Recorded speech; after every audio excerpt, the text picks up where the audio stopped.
और अब बात हनुमान चालीसा से सुर्खियों में आई सांसद नवनीत राणा की कर लेते हैं। भले ही नवनीत राणा के फ्लैट पर बीएमसी के बुलडोजर वाला खतरा मंडरा रहा हो, लेकिन राजद्रोह वाले संकट पर उन्हें आज कोर्ट ने कुछ राहत दी जमानत देकर। बेल बॉन्ड के जेल न पहुंचने के चलते नवनीत राणा की आज रिहाई भले ही ना हुई हो, ना ही उनके पति रवि राणा की हुई हो, लेकिन 11 दिन बाद वो दोनों, अब खासकर नवनीत राणा, वो भाईकला जेल से कुछ देर के लिए बाहर आई थी। नवनीत राणा पिछले कई दिनों से दर्द की शिकायत कर रही थी और जांच के लिए अस्पताल ले जाने के लिए पुलिस उन्हें आज जेल से बाहर लेकर आई। शाम को नवनीत वापस जेल लौट गई और कल उन्हें अब औपचारिक तौर पर बेल मिलने के बाद रिहाई मिल जाएगी, लेकिन जमानत की शर्तों को उन्हें इस रिहाई के दौरान मानना होगा। हमारी खास रिपोर्ट मुंबई से।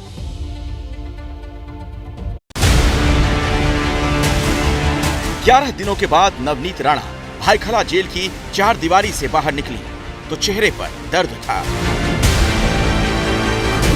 जेल जाने से पहले जिन नवनीत राणा का जोश आई था, मुंबई पुलिस की गाड़ी की पिछली सीट पर सिर रखकर बैठी वही राणा बेहद लो नजर आ रही थी। अब ये 11 दिनों की जेल का असर है या फिर स्पॉन्डिलाइसिस के दर्द का, ये तो सांसद महोदया ही जानती हैं, लेकिन दर्द की शिकायत के चलते ही उन्हें जेल से जेजे अस्पताल लाया गया। वैसे भले ही नवनीत राणा का शरीर उन्हें दर्द दे रहा है, लेकिन बुधवार का दिन उनके लिए बड़ी राहत लेकर आया है। नवनीत राणा को मिली जमानत। नवनीत के पति रवि राणा को मिली जमानत। मुंबई सेशंस कोर्ट ने राजद्रोह के केस में राणा दंपत्ति को बेल दे दी। हालांकि ये रिहाई कुछ शर्तों के साथ आई है, लेकिन अब राणा दंपत्ति खुली हवा में सांस ले सकते हैं। केस के बारे में मीडिया से बात नहीं करेंगे, सबूतों गवाहों के साथ छेड़छाड़ नहीं, 24 घंटे के नोटिस पर पूछताछ के लिए आएंगे। जमानत के लिए 50-50 हजार का बॉन्ड। कोर्ट ने जो उनको बेल दिया आज 11 दिनों के बाद, उनके लिए उनके बहुत स्ट्रिक्ट कंडीशंस रखी है। सबसे इम्पोर्टेंट है कि ये जो केस के बारे में वो मीडिया के सामने या कहाँ भी कुछ भी कमेंट ना देनी है उनको।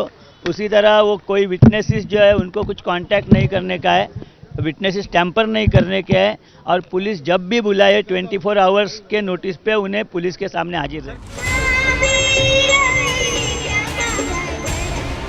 मुख्यमंत्री उद्धव ठाकरे के घर के बाहर हनुमान चालीसा पढ़ने की जिद में नवनीत राणा पर राजद्रोह का मामला दर्ज किया गया था।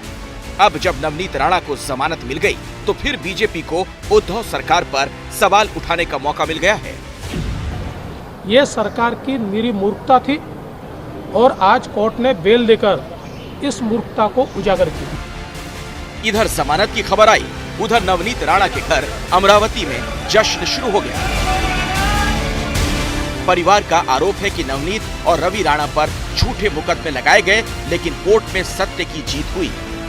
ये सब झूठे मुकदमे उनके ऊपर दायर किए गए। हम कोई भी सबूत से हम छेड़छाड़ करने की हमको जरूरत नहीं है, क्योंकि हमारा सच है और सच के साथ में हम रहेंगे, और जो भी न्यायालय ने अपने आर्टी शर्तें दिए हुए हम उसका पूरा पालन करेंगे। 11 दिनों से राणा दंपत्ति के बच्चे उनसे दूर हैं।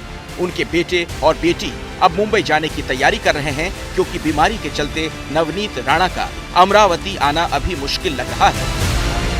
जमानत तो मिल गई, लेकिन महाराष्ट्र सरकार से पंगा नवनीत राणा के लिए अभी और भारी पड़ने वाला है, क्योंकि बीएमसी के बुलडोजर तैयार खड़े हैं।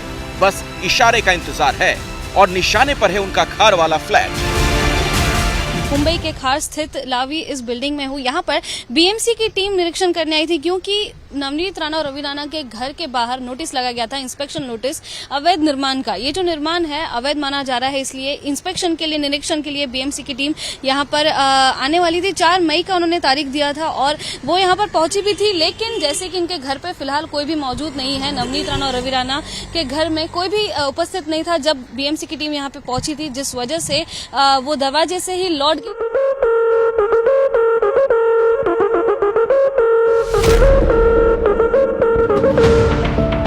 ग्लैमर की चमक दमक वाली दुनिया से निकलकर राजनीति की पथरीली राहों को नवनीत राणा ने खुद चुना है। इस दुनिया में जितने फूल हैं उतने ही कांटे भी। ये बात नवनीत राणा को समझ आ चुकी होगी।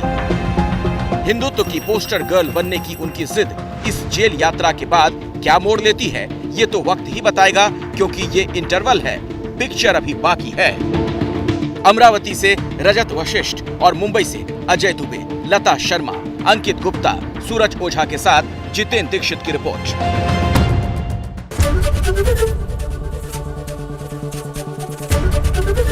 एबीपी न्यूज आपको रखे आगे।